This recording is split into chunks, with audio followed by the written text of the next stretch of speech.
Dr. Aoife. So let me introduce her, friends. A short introduction of her. Dr. Aoife is scientist based at the German Cancer Research Center in Edinburgh, Germany. Her research focuses on cancer prevention and early detection, which is ultimately correlated with lifestyle and environmental factors, especially diet.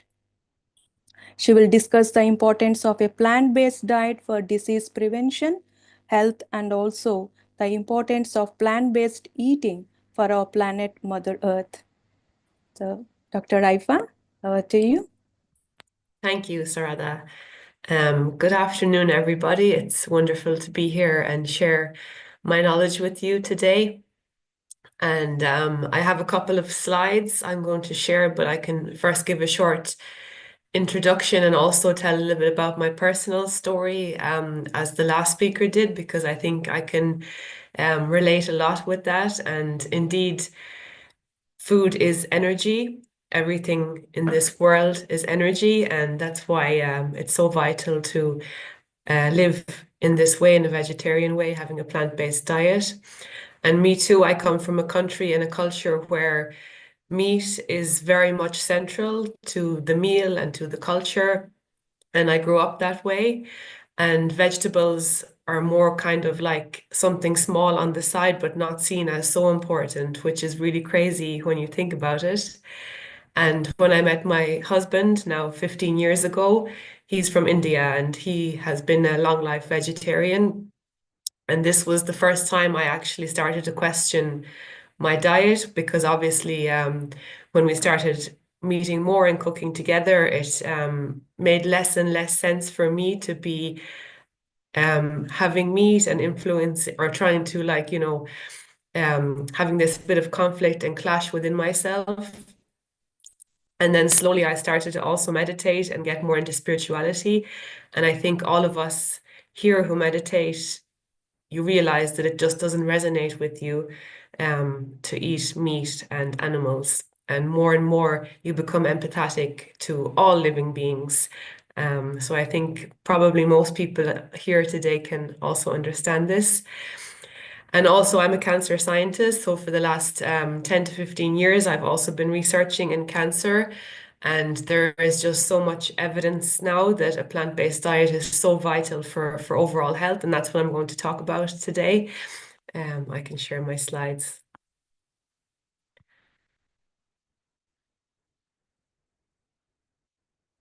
And I feel often, what comes out in the news, or what's kind of the big highlights in cancer research, they're not showing enough of how plant-based diet, how diet affects not only cancer, but all kinds of diseases. Let me just make it a presentation. Can everybody see my presentation, by the way? It's fine. Great.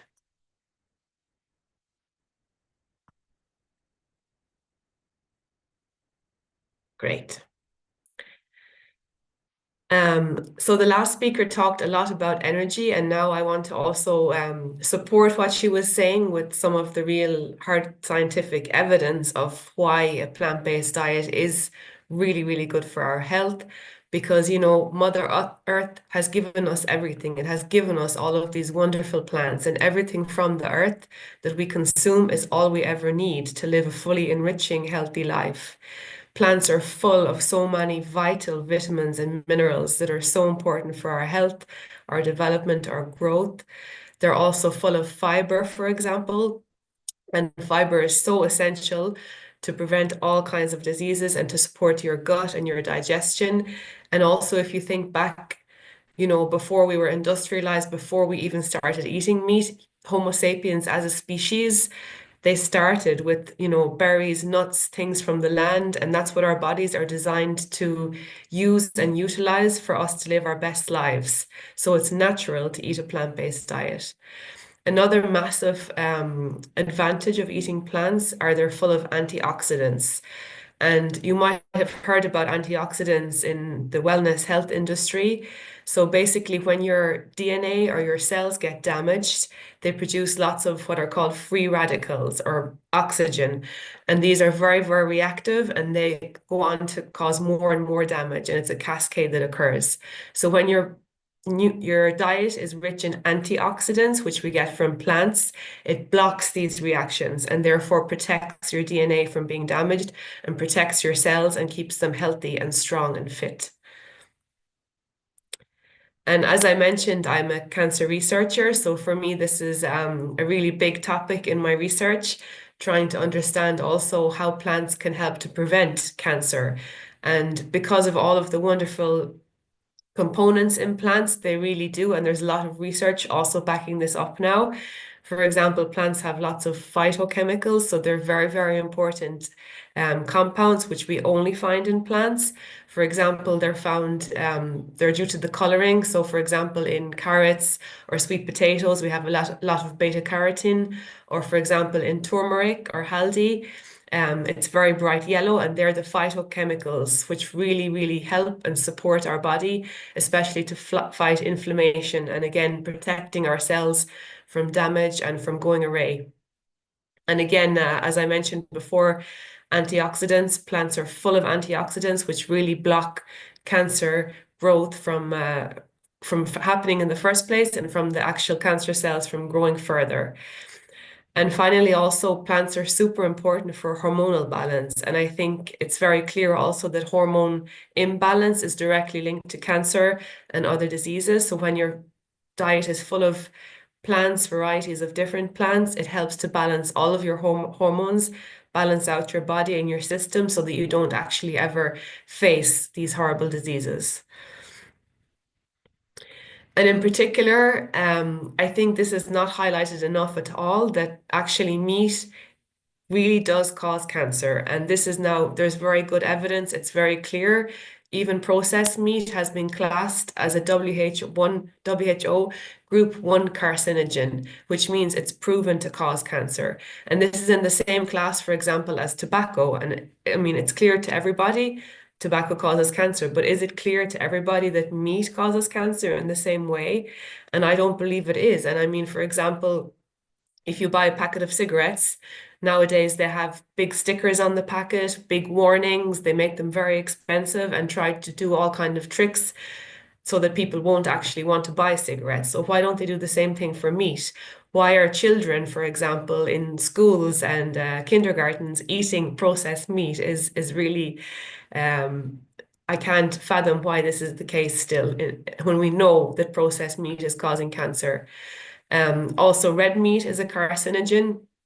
And I mean, this fully makes sense because our bodies aren't designed to actually digest meat. So when we're ingesting a lot of this meat, especially processed meat, which has been modified with many additional chemicals, your body is not able to digest it, and your body is not able to actually also doesn't get any decent nutrition out of this meat. So it gets stuck in your gut.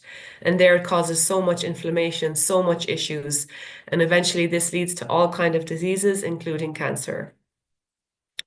And for dairy products, I mean, I think one always has to think, where is it sourced from? Because as you all obviously know, milk from cows is supposed to be drank by baby cows and not by humans. And that's, a whole problem in the industry. And I myself do consume some dairy products, but I try to be very conscious about it. I try to purchase ones where I know they're from a very good source, where we hope the animals have been treated well, because exactly as was said in the last talk, when an animal is being abused or being slaughtered, they know what's happening. They're full of fear. They're in this state of panic and they can't do anything about it. And the chemicals that they're releasing into their body is what you are going to consume at the end of the day. And nowadays, because our population is growing, there's so much of mass production and things are not controlled. And it's very, very important to inform yourself how your food was produced and what you're actually eating at the end of the day. And because of that, also dairy products are now more and more being linked to cancers, especially hormonal control cancers like breast cancer and prostate cancer. And not only that, especially in the US, dairy products are being more and more linked to, for example, hormonal issues in children or early onset of puberty, which is also a big, big issue in the upcoming generations, and also being linked with fertility, etc. And as well as cancer, of course, eating a plant-based diet is so good for your heart, and heart disease is still the number one killer in the world today. And it's kind of a no-brainer that when you consume a lot of plants, your cholesterol is lower, your heart is able to work better, you have a reduced blood pressure, which is also a huge health issue in the over 50 years population. And not only that, eating a plant-rich diet minimizes your risk for getting heart disease in the first place, which is a huge burden on the health system. Because once you have heart disease, then you will go into different treatments, different medicines, eventually leading to surgery, etc., etc. So both cancer and heart disease, which are the main killers of humans today, are hugely preventable by eating a plant-based diet only. I mean, plus additional things, but that's one of the major factors. So other chronic diseases, for example, diabetes, obesity, autoimmune disease, they all can be managed much, much better by eating a plant-based diet. And if you see the graph on the right side here, PubMed is one of the major search engines scientists use, where when we publish our scientific data, we share it so that the whole community can see what's being published and build our research upon it. And for example, you see here a graph from the last 100 years when I just searched for vegetarianism. Up until about 20 years ago, there was almost no scientific evidence linking vegetarian diet with, for example, disease or anything like this. And now you can see in the last 10 years, there's been a huge spike. And it's always like this, that the science and the scientific evidence always takes time to catch up with what we're actually seeing in the reality. And I think that's very important when you're not a scientist, to always be cautious when you read headlines in the news, or when you hear people saying things are good for you, things are bad for you, that you always should, make your own informed decisions. And if you don't know, do your own little bit of research, because the information is available, and it more and more will be available. And I see that this is shifting how things are. This was also briefly mentioned in the last talk, because obviously being plant-based or being vegetarian is not enough. It's also about the sources of your diet, which will also protect you from disease. So obviously, we should always think to eat things which are as less processed as possible, which come as close as possible from Mother Earth as we can. Of course, in the daily busy life, it's not always possible to eat fully raw ingredients, but at least 90% of your food should be from fresh fruits and vegetables, whole grains, legumes, nuts, seeds, like everything natural in its natural form as much as possible. And obviously, if you're claiming you're a vegetarian, but then living on things like fries and donuts or frozen pizzas, it's not good enough, because I mean, it's the same what was said in the last talk, that this food also has very, very strange energy because it's produced chemically, it's modified, and that's very, very bad for your cells and for your DNA, and also will cause diseases. And one very, very important thing, which I think has also gained a lot of popularity in the last years, and I'm happy about that, is our gut health, or our microbiome. So our bodies are fully colonized by bacteria, by good bacteria, and they're so, so essential to human health, and they are massively altered by what we eat. So the microbes, they love fiber, and which comes mostly from fruits and vegetables. So when you eat a plant-based diet, you will also realize that you don't have any kind of gut issues, any constipation or gas, which often people will have when they're eating a non-plant-based diet, right? Because it's your microbiome, all of the colonies in your gut, which are really happy when you're eating all of this fruit and vegetables, and everything is getting well digested, and your body is functioning perfectly as it should do.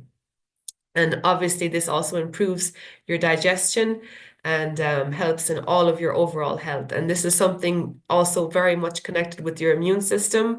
So at the same time, your diet and your microbiome and your immune system are all very, very closely interconnected. And also with your brain.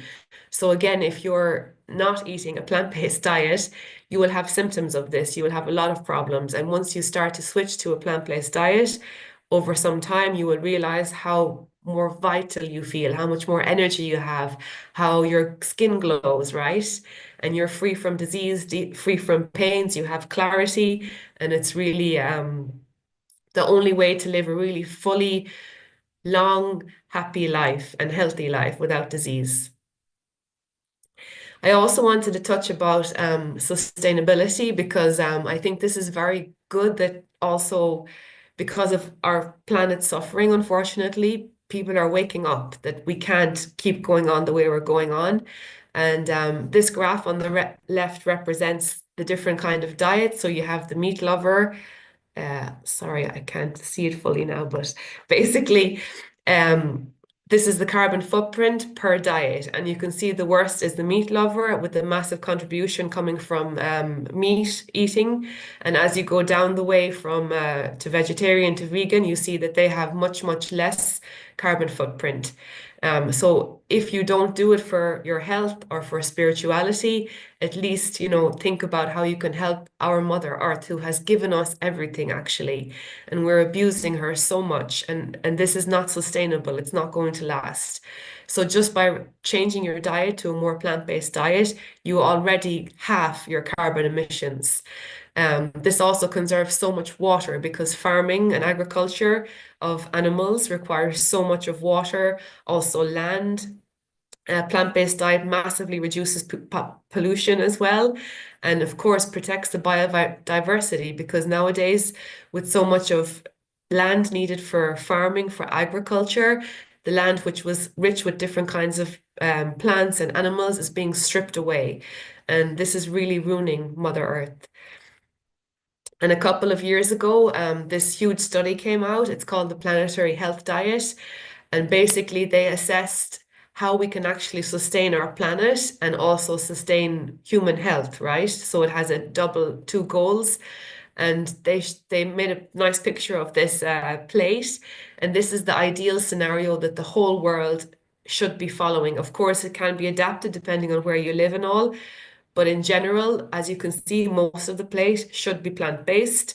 And if you, of course, you should have some protein, so mostly plant-based protein. If you want a little bit of animal or dairy food, but basically 70 to 80% of your food of everybody should be like this, should be plant-based. And that way we all can live happy, long lives and we can use our earth and use the resources and still live in some symbiosis as we have done as a species for the last, millions and millions of years. And it's only in the last 100 to 150 years when we start to industrialize and start to mass produce everything that the earth is suffering so much, and that we also as a species are suffering so much because also these diseases barely existed before all of the industrialization and all of the what we call developed world. But actually, what is the cost of having a developed world when you look at this?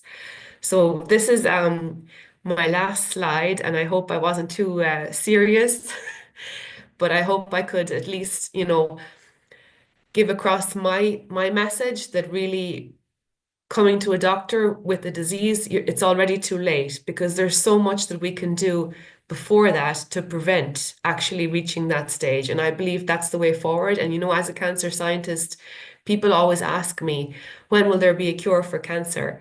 And my answer is always, there won't be. And people are taken aback when I say that first, because I really truly believe that prevention is the best cure, not only of cancer, of all of these health issues I've talked about.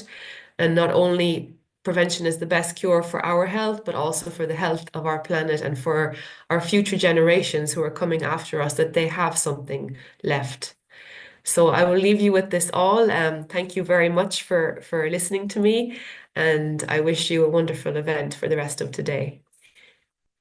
Thank you. Thank you so much, Dr. Raifa. So it's very informative, the information you have shared with slides, with the great information, and also getting from a message from a doctor and a scientist clears more myths in people. So thank you. Thanks a lot. You're welcome. Namaste. Namaste.